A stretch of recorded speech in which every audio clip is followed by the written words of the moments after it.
Assalamualaikum warahmatullahi wabarakatuh.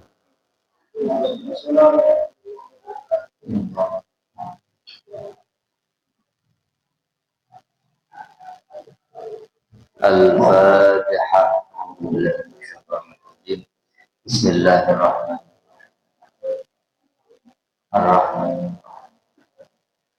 Iyyaka na'budu wa iyyaka nasta'in.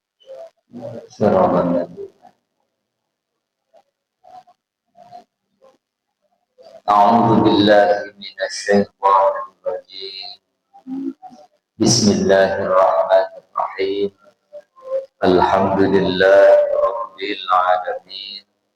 Wassalatu wassalamu ala asyrafil anbiya'i wal mursalin sayyidina wa maulana Muhammad wa ala alihi wa sahbihi ajma'in. Subhanaka la ilma lana illa ma 'allamtana innaka antal alimul hakim.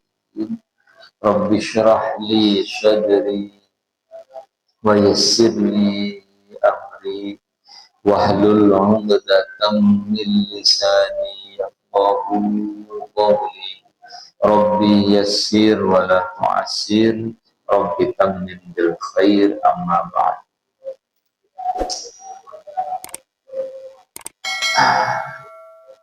Masih tentang keutamaan Jumat. An Aus bin Aus, diriwayataken saking sahabat Aus bin Aus. Ada yang riwayat lain Aus bin Abi Aus. An Aus bin Ausin, saking sahabat Aus bin Aus radhiyallahu anhu. Jadi nama bapak dan anaknya sama. Qala dawu sapa Aus. Dawi qala Rasulullah sallallahu alaihi wasallam, ing dawu qala Rasulullah ila akhir. Qala dawu sapa Rasulullah sallallahu alaihi wasallam. Rasulullah sallallahu alaihi wasallam dawi inna min afdali ayyamikum yaumal jum'ah. Ing dawuh inna min afdali ayyamikum yaumal jum'ah. Inna min afdali ayyamikum, sak temene iku setengah saking luwih utamane pira-pira dina sira kabeh. Yaumal jum'ati, dina Jumat. Ada yang memaknai kalau saya dulu di pondok itu balik lagi mubtada'nya dibaca. Ini memang isimnya inna yang muakhir. Jadi inna itu masuk pada jumlah ismiyah pada bentuk mubtada' dan khobar. Nah ini kebetulan isimnya atau mubtada'nya, isimnya inna atau yang dulu awalnya mubtada' itu ditaruh di akhir. Jadi khobarnya digulungkan. Sama kalau di Al-Quran, inna min azwajikum wa auladikum aduwwal lakum. Nah, ini juga begitu. Nah, nek manani itu diwaca mubtada'. Yaumal jum'ati utawi. Meskipun memang ini mahalnya tetap nasab, karena isimnya inna itu nasab, khobarnya rofa. Inna min afdali ayyamikum, setuhune iku setengah saking. Makanya diwaca juga setengah saking luwih utamane pira-pira dina sakabeh, dina sira kabeh yaumul jumati utawi dina Jumat. Sesungguhnya hari yang paling utama bagi kalian umat Rasulullah sallallahu alaihi wasallam adalah hari Jumat. Apa istimewanya? sehingga Jumat menjadi hari yang paling baik. Rasulullah menjelaskan, fihi ing dalem yaumul Jumat khuliqa diciptaaken sapa Adam Nabi Adam alaihi salam. Wa fihi lan ing dalem yaumil Jumat kubidha dipundhut, maksudnya dicabut nyawanya. Kubidha dipundhut sapa Nabi Adam, dicabut nyawa, dipundhut nyawanya sapa Nabi Adam alaihi salam. Wa fihi lan iku tetep ing dalem yaumil Jumat an-nafkhatu utawi ditiupe trompet, seperti yang kemarin saya dijelaskan, wala taqumu sa'atu illa fi yaumil Jumat. Wa fihi lan iku tetep ing dalem yaumil Jumat an-nafkhatu utawi ditiupe trompete Israfil. Wa fihi lan iku ing dalem Jumat yaumil Jumat as-sa'qatu utawi kelenger itu meninggal karena saking kagetnya, itu soiko, meninggal saking kagetnya sampai meninggal, namanya sokoh. Fasoiko namanya di fokus suri, fasoiko namanya bisa mawar wal ardi illa mansha, ini ya, illa banu suri fasoiko dia illa masya Allah wa illa masya Allah. Ampun dan mohon maaf alhamdulillah. Jadi ketika trompet Israfil ditiup, maka seluruh makhluk yang hidup, makhluk yang hidup, ya manusia, ya jin, ya malaikat, ya binatang, ya tumbuh-tumbuhan, mati semua, meninggal semua mendadak karena saking kagetnya dengan suara tiupan. Wa fihi dan itu yang dalam yaumil Jumat as-saqatu, tapi kelengere makhluk. Jadi Nabi Adam diciptakan dan diwafatkan di Jumat. Terjadinya kiamat, ya, tiupan trompetnya Israfil, termasuk meninggalnya seluruh manusia, itu juga di hari Jumat. Nah, karena Jumat ini mulia, hari mulia bagi umat Rasulullah, maka Rasulullah perintah fa'aksiru mongko ngakeh nasira kabeh. Alayya ingat asingsun minas sholati saking maca sholawat fihi ing dalem yaumil Jumat. Perbanyaklah membaca sholawat. Hari itu, mohon maaf, kadang-kadang ada yang salah paham. Perpindahan hari dalam perhitungan Hijriyah itu adalah ghurub syams, terbenamnya matahari.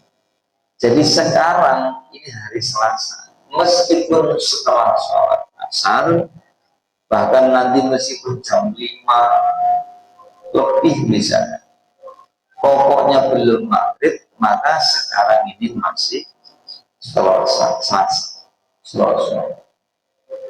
Baru nanti ada maghrib berpindah masuk hari Rabu. Tapi kalau perhitungan orang kuno mungkin mereka yang mulai salah sarena as dulu gitu. Jadi makanya ada kan orang yang biasa mijet itu pantangannya hari Selasa nggak mau mijet. Tapi hari Selasa yang mana? Ya pokoknya sebelum dulu. Jadi salah satunya dulu pakai Selasa, bisa itu. Padahal itu masih di hari Selasa. Jadi Selasa apa pindahnya hari kalau perhitungan Hijriah itu terbenamnya matahari. Jadi misalnya Jumat, sekarang Kamis, dia masih Kamis, meskipun jam 4, jam 5 sore kita pun Kamis, ini Jumat. Detik salah satunya sholat maghrib, karena masuk Jumat. Disitulah kita dianjurkan memperbanyak membaca sholat. Sampai kapan? Ya besok. Jumat sore sampai sebelum matahari terbenam. Kalau sudah terbenam, pindah hari Sabtu, Senin pagi. Itu dianjurkan memperbanyak sholawat. Itu setiap saat misalnya. Memang setiap saat dianjurkan memperbanyak sholawat. Tapi khusus hari Jumat ditambah. Pokoknya terus dalam segala aktivitas kita tidak harus duduk bersila di masjid, di musola, menghadap kiblat, baca sholawat, baca zikir, tidak. Karena zikir atau sholawat termasuk di dalamnya, itu kan dianjurkan dibaca sebanyak-banyaknya, baik dalam keadaan dia mau wa qu'udaw wa ala junubihi. Ini alladzina yadhkuruna Allaha qiyaman wa qu'udan wa ala junubihim. Mereka yang salah satu tandanya orang mukmin ya, itu adalah memperbanyak zikir dalam kondisi apapun, berdiri, duduk, maupun berbaring. Semua dianjurkan untuk berzikir. Kalau zikir itu anjurannya banyak, benih khusyuk atau ikhlasnya, pokoknya berbanyak zikir. Ayatnya kan ya ayyuhalladzina amanu dzkurullaha dzikran katsiran wasabbihuhu bukratan wa asyila. Wahai orang-orang yang beriman, berzikirlah kalian, ingatlah kalian kepada Allah sebanyak-banyaknya, dzikran katsiran, dan bacalah tasbih, sucikanlah Allah bukratan wa asyila. Ini jangan dimaknani pagi dan sore, bukan begitu. Tapi sepanjang siang, bukratan itu wa asyila, dan sepanjang sore atau malam. Jadi sehari semalam perbanyaklah zikir, khususnya tasbih. Kemarin saya baca di Hakaya As-Sufiyah, kitab Hakaya As-Sufiyah. Itu ada cerita yang menarik diceritakan oleh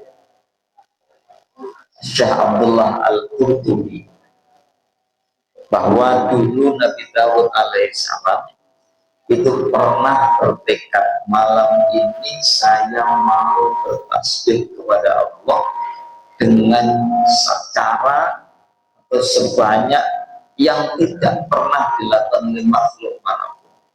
Luar biasa, tekad yang sungguh luar biasa. Ini Nabi Daud. Saya mau bertasbih malam ini kepada Allah dengan cara atau mungkin dengan jumlah yang tidak pernah dilakukan oleh makhluk apapun, makhluk manapun. Ternyata subhanallah, ada seekor kata yang bisa bicara atau bisa omongannya dipahami oleh Nabi Daud. Kata ini bilang begini, seekor kata ini, wahai Nabi Daud, saya kok mendengar menjenengan mau membaca tasbih kepada Allah dengan cara atau dengan jumlah yang tidak pernah dilakukan oleh makhluk yang lain, siapapun. Saya kepingin tahu kayak apa. Soalnya begini, Nabi Daud kata si kata, saya ini sudah 70 tahun lamanya, tidak pernah sekalipun berhenti lisan saya bertasbih. Bukan katanya umur 70 terus selama itu dia bertasbihnya. 70 itu lamanya bertasbih. Kalau kita kan pergi, misalnya dalam sehari semalam istighfar, anggaplah sehabis sholat 3 kali. Jadi kalau sholatnya 5 kali ya berarti hanya 15 kali, atau kalau ditambah ya paling 100-200 kali. Jadi dari 24 jam hanya diambil beberapa jam saja berzikir kepada Allah. Jadi kalau di total hari ini 1 jam, besok 1 jam, misalnya sekali lagi. Jadi kalau di total kan tidak sampai sehari semalam. Kalau kata ini, jadi zikirnya, tasbihnya kepada Allah itu selama 70 tahun tak buang. Lisan saya ini berzikir atau bertasbih kepada Allah. Dan Nabi Daud mendengar itu langsung tidak bisa ngomong, ya. Ya Allah, semangat. Ditambah lagi sama si kakak ini. Dan sekarang ini sudah 10 hari lamanya saya tidak makan dan minum sama sekali karena sibuk berbaswe. Ini kan seekor kodok. Kodok aja kayak gitu, Masya Allah. Dari tadi saya tidak bisa ngomong. Nang ya Allah, makanya lepas apa yang didawatkan Allah di dalam surah Al-Isra kalau tidak salah, wa in syai'in illa yusabbihu ya yusabbihu bihamdihi walakin la tafqahuna tasbihah. Tidak ada satu pun benda, syai' itu bukan hanya makhluk itu, apapun. Jadi misalnya ini karpet ya karpet, misalnya debu atau sebutir pasir ya, atau makhluk yang lebih kecil, apa misalnya sel atau apa yang nggak tampak ya, kuman atau apa, apapun hidup dan tidak hidup, ya itu tidak ada satupun yang tidak bertasbih. Seandainya kita dibukakan hijab oleh Allah, bisa mendengarkan tasbih mereka, mungkin telinga kita pecah saking banyaknya yang bertasbih, saking kerasnya mereka bertasbih. Gemuruh suara tasbih itu bisa memekakkan telinga. Untunglah Allah menutupi telinga kita, menutup hijabnya sehingga tidak kedengaran. Jadi Allah yang tidak ada yang tidak bertasbih. Hanya manusia tidak langsung, hanya manusia yang tasbihnya itu bisa dihitung. Kan begitu. Iya, hanya manusia yang masih sempat berhenti untuk berpikir, masih bukan hanya sempat berhenti, lebih banyak berhenti daripada berpikirnya, itu hanya manusia.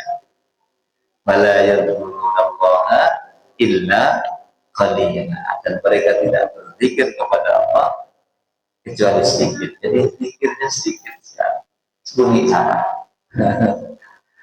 Salatnya pun wala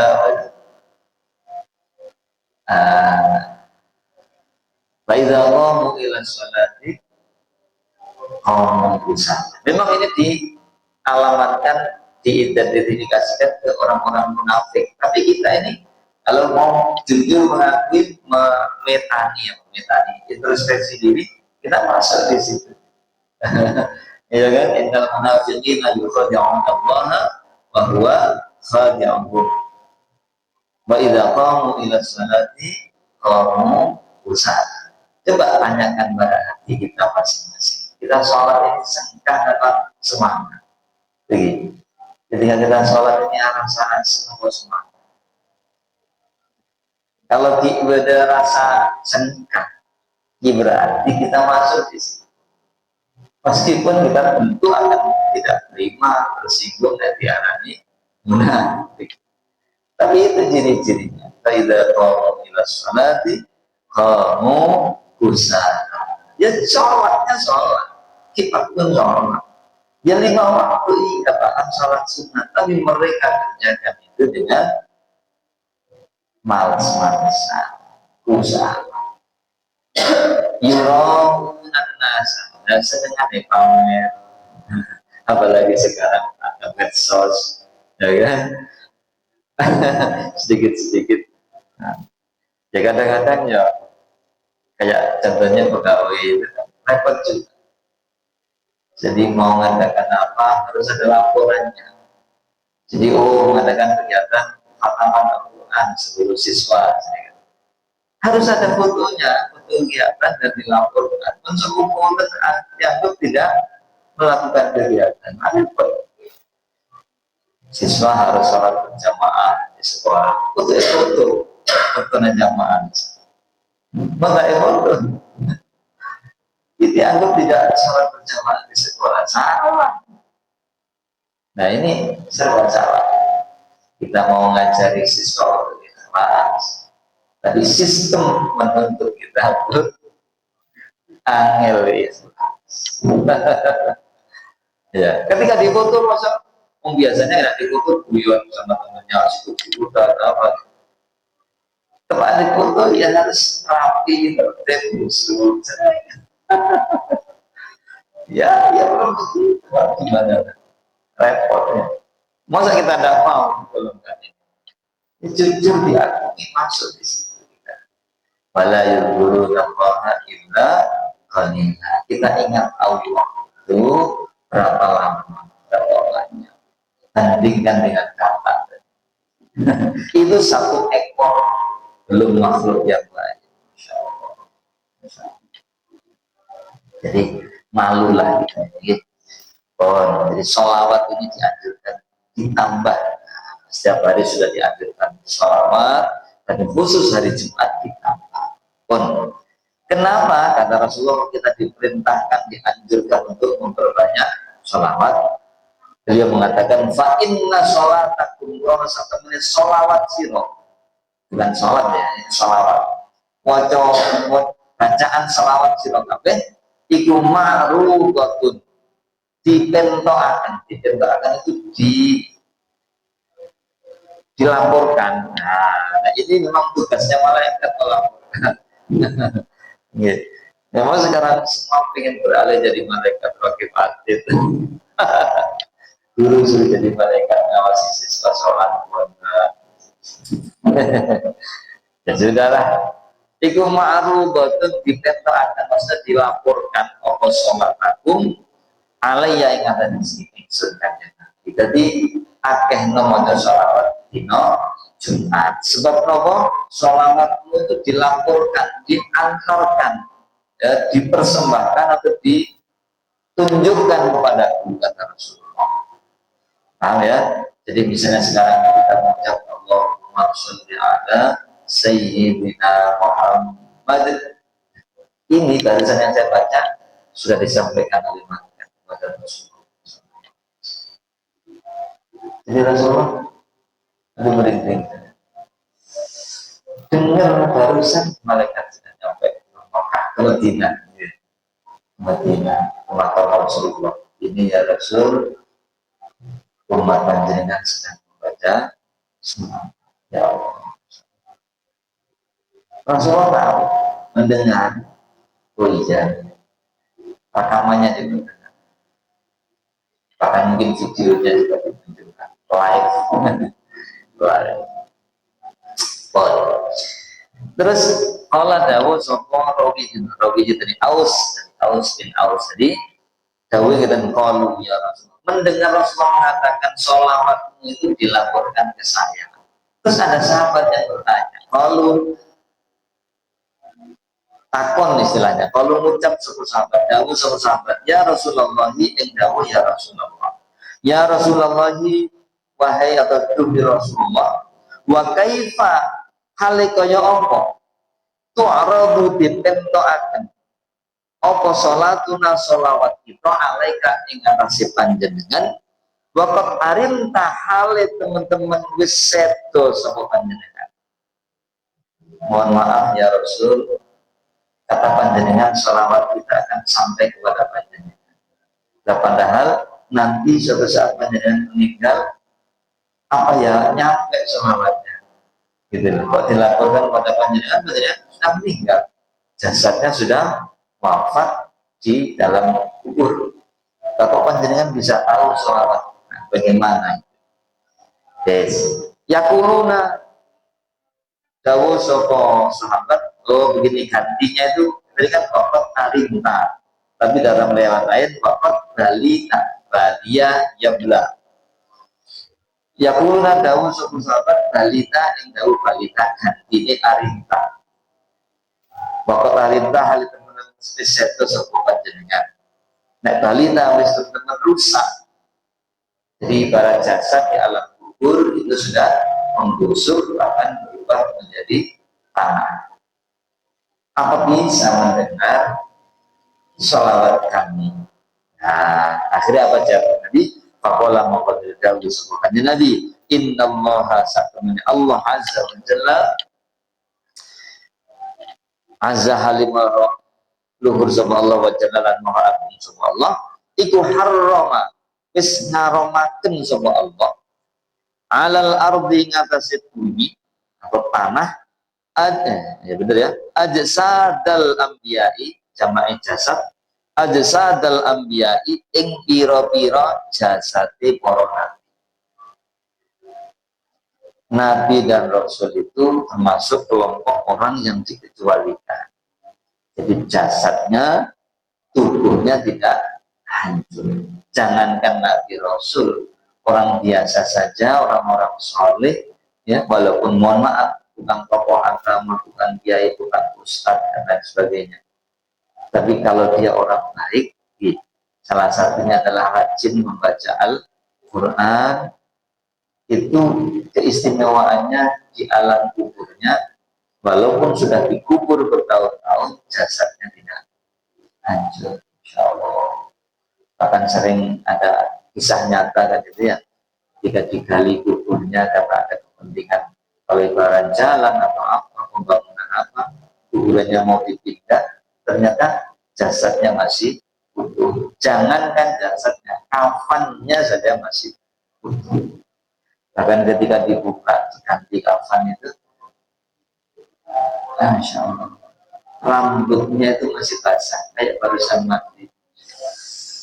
Masya Allah, Masya Allah, Masya Allah, Masya Allah. Kayak barusan mati, seger, tubuhnya harum, masih kayak barusan mati, rambutnya masih basah. Padahal sudah bertahun-tahun di mata. Masya Allah, Masya Allah.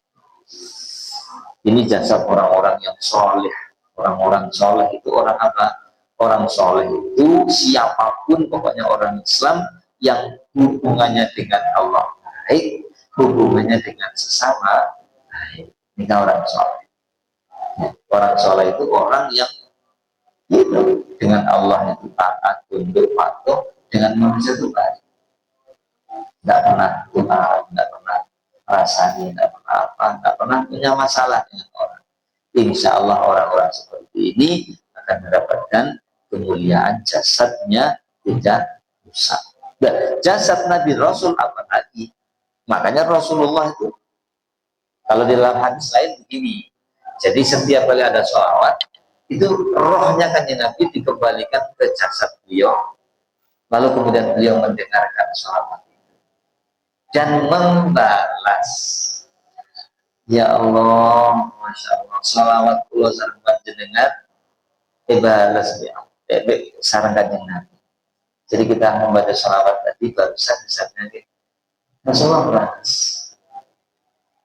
Kita yang kayak gini, punya kotor yang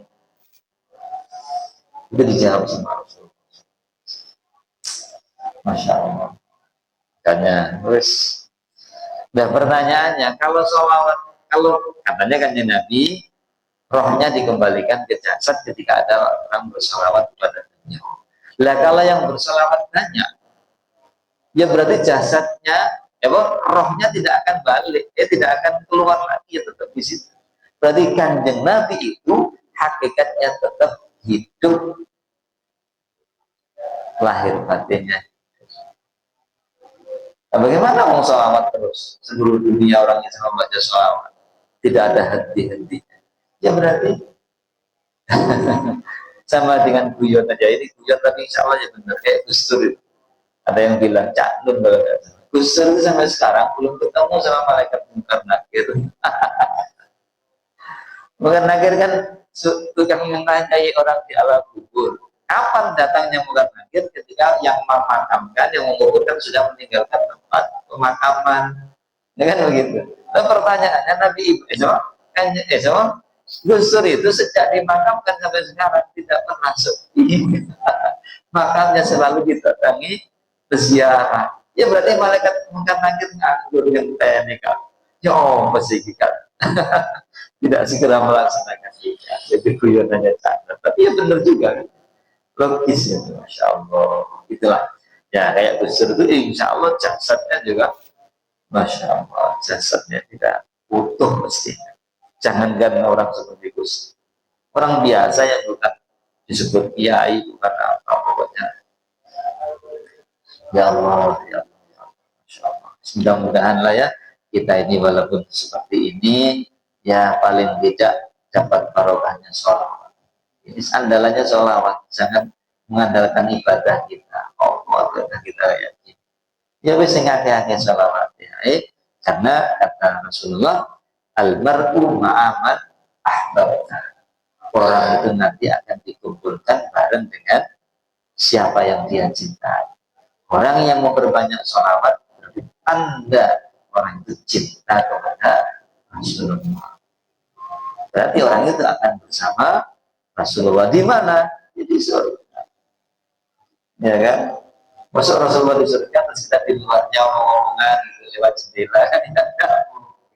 Ya melok ngumpul bareng aja. Nabi amin Allahumma amin. Wallahu a'lam. Al-Fatihah. A'udzu billahi minasyaitonir rajim. Alhamdulillah. Iyyaka na'budu wa iyyaka nasta'in. Shiratal ladzina an'amta 'alaihim ghairil maghdubi 'alaihim waladdallin. Amin. Subhanakallahumma wa bihamdika asyhadu an la ilaha illa anta astaghfiruka wa atubu ilaik. Subhana rabbika rabbil 'izzati 'amma yasifun wa salamun 'alal mursalin walhamdulillahi rabbil alamin. Terima kasih, maaf. Assalamualaikum warahmatullahi wabarakatuh.